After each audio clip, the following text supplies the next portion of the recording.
राजस्थान के सभी प्रदेशवासियों को नमस्कार। प्रकाश रिंदी यूट्यूब चैनल पर एक बार आपका फिर से स्वागत है। दोस्तों, यदि आप राजस्थान से बिलोंग करते हैं तो साथियों ये वीडियो आपके लिए बहुत ही खास होने वाला है, क्योंकि दोस्तों इस वीडियो में हम आपको जानकारी देने वाले हैं कि राजस्थान पंचायत चुनाव को लेकर के साथियों क्या अपडेट आई है। यानी कि दोस्तों राजस्थान पंचायत चुनाव को लेकर के कैबिनेट के द्वारा बड़ी मंजूरी दे दी गई है। साथियों क्या मंजूरी दी गई है उसी के बारे में आपको इस वीडियो में जानकारी मिलने वाली है। दोस्तों, आप राजस्थान के मतदाता हैं या आप किसी भी पद के लिए साथियों चुनाव लड़ना चाहते हैं तो आपके लिए ये वीडियो बहुत ही खास होने वाला है। इसलिए दोस्तों अवश्य ही आप वीडियो को एंड तक जरूर देखें ताकि पूरी जानकारी आप जान सके। साथियों, सरपंच चुनाव कैबिनेट से मंजूरी।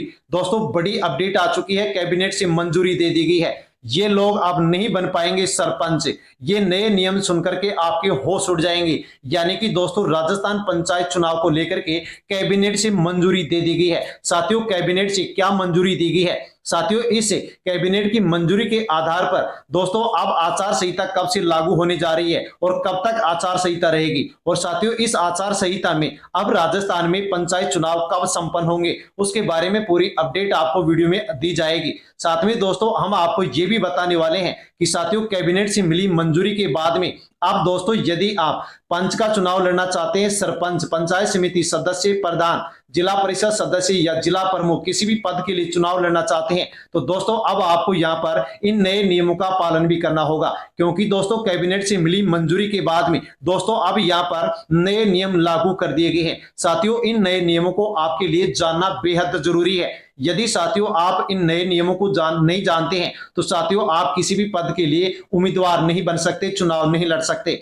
इसलिए साथियों आप किसी भी पद के लिए चुनाव लड़ना चाहते हैं, उसकी तैयारी शुरू आपने कर दी है या तैयारी आप शुरू करना चाहते हैं तो दोस्तों आप इन नए नियमों की लिस्ट अवश्य जान लीजिए। साथ में दोस्तों आपको वीडियो में हम आपको ये भी बताने वाले हैं कि यदि आप किसी भी पद के लिए चुनाव लड़ना चाहते हैं तो दोस्तों अब आपको कौन कौन से डॉक्यूमेंट्स तैयार रखने होंगे। साथियों यानी कि चुनाव लड़ने के लिए ऐसे डॉक्यूमेंट्स जो कि आपके लिए अति आवश्यक हैं, यदि इनमें से एक भी डॉक्यूमेंट्स आप मिस करते हैं तो साथियों आप राजस्थान में किसी भी पद के लिए चुनाव नहीं लड़ सकते। यानी कि दोस्तों आप कैबिनेट से मिली मंजूरी के बाद में कौन कौन से नए नियम लागू किए गए हैं, कौन कौन से डॉक्यूमेंट्स आपको चाहिएंगे, आचार संहिता कब लागू होगी, चुनाव कब होगा और साथियों आचार संहिता कब हटेगी, उसकी पूरी जानकारी आपको वीडियो में मिलने वाली है। इसलिए दोस्तों अवश्य आप वीडियो पर बने रहे, पूरी जानकारी ले। और साथियों जानकारी लेने से पहले प्रकाश रिंदी यूट्यूब चैनल पर आप पहली बार आए हैं तो अवश्य चैनल से जुड़ जाएं, चैनल को सब्सक्राइब कर लें और बेल आइकन प्रेस कर ऑल पर क्लिक अवश्य कर लें। राजस्थान के जो अन्य प्रदेशवासी हैं उन तक दोस्तों आप अवश्य वीडियो को सोशल मीडिया के किसी भी प्लेटफॉर्म, टेलीग्राम, व्हाट्सएप, फेसबुक के माध्यम से साथियों दबा करके शेयर करें। सभी तक जानकारी पहुंचनी चाहिए कि कैबिनेट से मिली मंजूरी के बाद में चुनाव कब होंगे, आचार संहिता कब लगेगी और कौन कौन से डॉक्यूमेंट चाहिए, आपको कौन कौन से नियमों का पालन करना होगा। साथियों राजस्थान चुनाव आयुक्त मधुकर गुप्ता का कार्यकाल समाप्त हो गया है और दोस्तों नया चुनाव आयुक्त राजस्थान को मिल चुका है। यानी कि अब साथियों राजेश्वर सिंह को नया चुनाव आयुक्त नियुक्त किया गया है जो कि सेवानिवृत्त आईएएस अधिकारी हैं। और साथियों अब राजस्थान में 11,253 ग्राम पंचायतों में साथियों चुनाव होने जा रहे हैं। दोस्तों बड़ी अपडेट आपके लिए आ चुकी है, 352 पंचायत समिति में साथियों चुनाव होने जा रहे हैं। आप किसी भी पद के लिए यदि चुनाव लड़ना चाहते हैं तो दोस्तों ये वीडियो आपके लिए बहुत ही खास होने वाला है। साथियों जान लीजिए कि कौन कौन से पदों पर अब चुनाव होने जा रहे हैं। तो साथियों पद का नाम और उसका नाम यहां पर देख सकते हैं। सरपंच सभी ग्राम पंचायतों में चुने जाएंगे, उप सरपंच प्रत्येक ग्राम पंचायतों के वार्ड में चुने जाएंगे, पंचायत समिति सदस्य, जिला परिषद सदस्य प्रत्येक ब्लॉक और प्रत्येक जिले में चुने जाएंगे। साथ में दोस्तों प्रधान और जिला प्रमुख जो कि हर पंचायत समिति क्षेत्र और प्रत्येक जिले में चुने जाएंगे। यानी कि दोस्तों पंच और सरपंच सभी पंचायतों में, पंचायत समिति सदस्य और प्रधान हर साथियों ब्लॉक और हर पंचायत समिति में, जिला परिषद सदस्य प्रत्येक जिले में और जिला प्रमुख प्रत्येक जिले में चुना जाएगा। दोस्तों आप किसी भी पद के लिए यदि योग्य हैं तो चुनाव लड़ सकते हैं। साथियों बड़ी अपडेट आपके लिए आ चुकी है। दोस्तों ऐसे कौन कौन से नए नियम हैं जो कि आपके लिए जानना बेहद जरूरी है। यदि नहीं जानते हैं, इनमें से एक नियम भी मिस करते हैं तो आप चुनाव नहीं लड़ सकते। चुनाव लड़ने के लिए 13 नए नियम, आयु सीमा अनिवार्य, उम्मीदवार की न्यूनतम आयु 21 वर्ष, अधिकतम 70 वर्ष तय की गई है। इससे युवाओं को मौका मिलेगा और वरिष्ठ को भी यहाँ पर सीमित जिम्मेदारी मिलेगी। 21 से कम या फिर 70 से अधिक कम उम्र वालों को नामांकन अस्वीकार किया जाएगा। दूसरा नियम है शैक्षणिक योग्यता जरूरी। सरपंच पद के लिए 10वीं पास, जिला प्रमुख के लिए 12वीं पास अनिवार्य। पढ़े लिखे जनप्रतिनिधि अब पंचायतों को और सशक्त बनाएंगे। बिना योग्यता वाले उम्मीदवार अब चुनाव मैदान से बाहर रहेंगे, यानी कि चुनाव नहीं लड़ सकते। तीसरा नियम है दोस्तों, शुद्ध आचरण प्रमाण पत्र आवश्यक। हर उम्मीदवार को चरित्र प्रमाण पत्र प्रस्तुत करना होगा। इससे अपराधी प्रवृत्ति के लोग राजनीति से दूर रहेंगे। गांव का नेतृत्व अब ईमानदार और स्वच्छ छवि वाले लोगों के हाथ में रहेगा, जो कि साथियों यहाँ पर बड़ी अपडेट यहाँ पर पंचायत चुनाव को लेकर के आ गई है। साथियों चौथा नियम, आपराधिक पृष्ठभूमि की जांच। जिस व्यक्ति पर कोई गंभीर मामला दर्ज है वो चुनाव नहीं लड़ सकेगा। खासकर भ्रष्टाचार, महिला उत्पीड़न, हत्या जैसे अपराधों में शामिल लोग अयोग्य होंगे।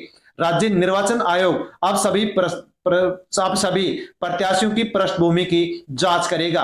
पांचवा नियम साथियों, सरकारी बकाया नहीं होना चाहिए। यदि किसी उम्मीदवार पर बिजली, पानी, पंचायत टैक्स बकाया है तो पहले उसे जमा करवाना अनिवार्य होगा।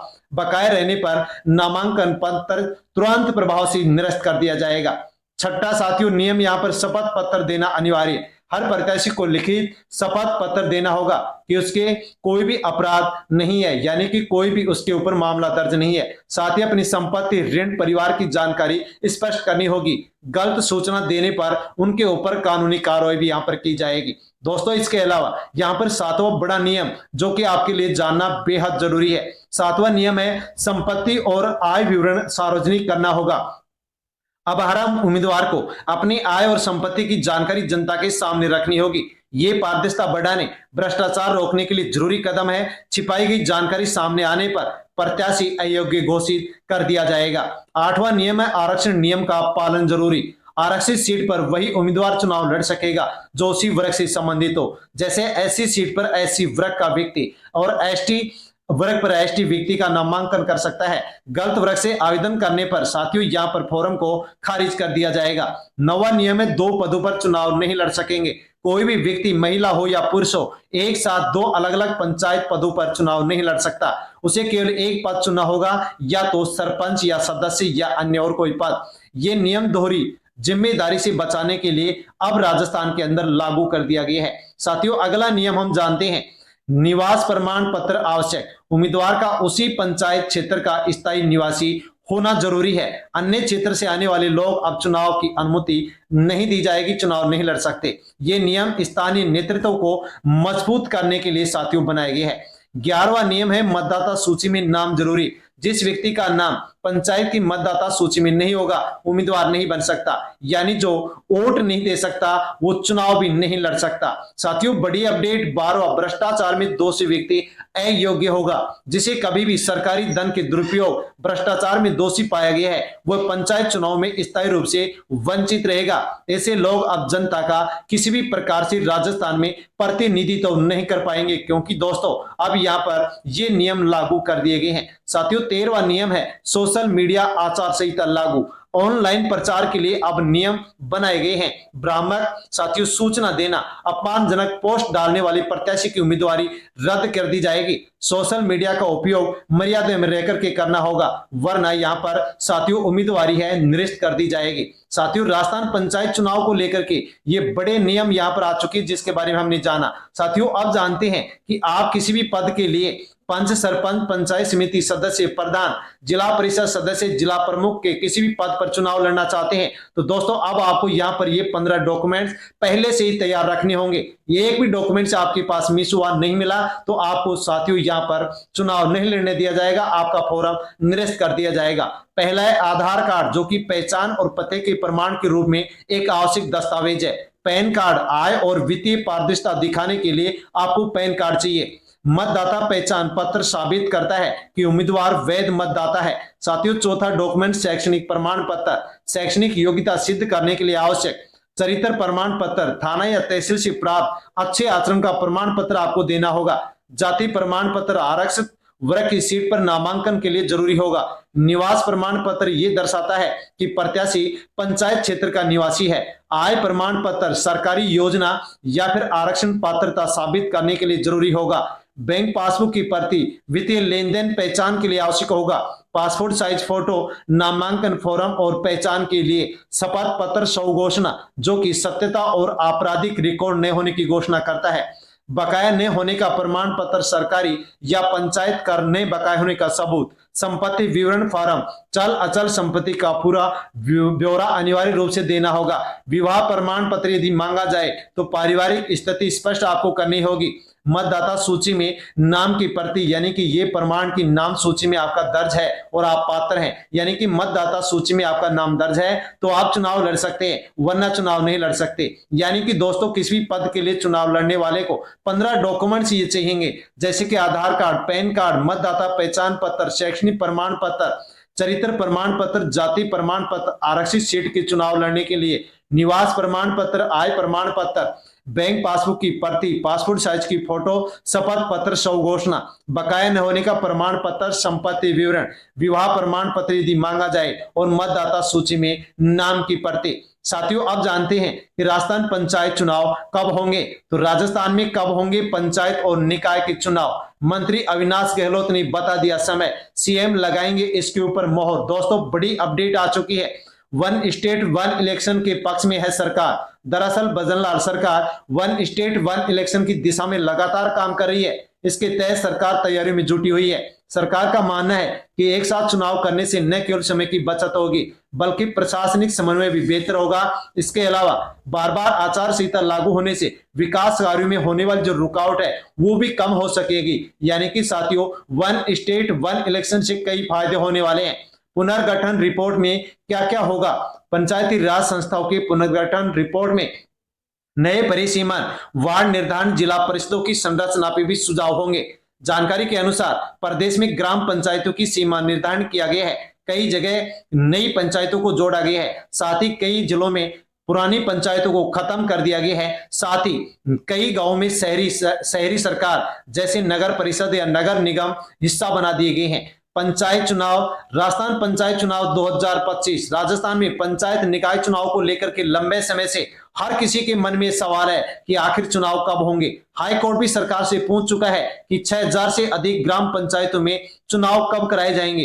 अब चर्चा है कि प्रदेश में दिसंबर 2025 तक पंचायती राज और शहरी निकायों के चुनाव एक साथ कराए जा सकते हैं। पंचायती राज संस्थाओं के पुनर्गठन को लेकर के बनी कैबिनेट सब कमेटी जल्द सरकार को रिपोर्ट सौंपेगी और इसके बाद अंतिम फैसला मुख्यमंत्री भजनलाल शर्मा को लेना होगा। साथियों, 15 से 20 दिनों में सीएम को सौंपी जाएगी रिपोर्ट। यूडीएच मंत्री जाबर सिंह खर्रा कह चुके हैं कि पंचायत के साथ निकाय में चुनाव से प्रक्रिया सरल होगी, संसाधनों का बेहतर उपयोग होगा और अब तमाम सवालों और कयासों के बीच कैबिनेट सब कमेटी के सदस्य अविनाश गहलोत ने कहा है कि 15 से 20 दिनों में सीएम को रिपोर्ट सौंपी जाएगी। इसके बाद अंतिम निर्णय मुख्यमंत्री स्तर पर होगा और रिपोर्ट के आधार पर चुनाव कार्यक्रम तय हो जाएगा। साथियों, बड़ी अपडेट पंचायत चुनाव को लेकर के जिसके बारे में हमने जाना है। जानकारी पसंद आई तो वीडियो को लाइक कर दीजिए, हाई पर क्लिक कर दीजिए, अन्य लोगों तक वीडियो को सेंड कर दीजिए, प्रकाश सर हिंदी यूट्यूब चैनल को सब्सक्राइब कर दीजिए। धन्यवाद।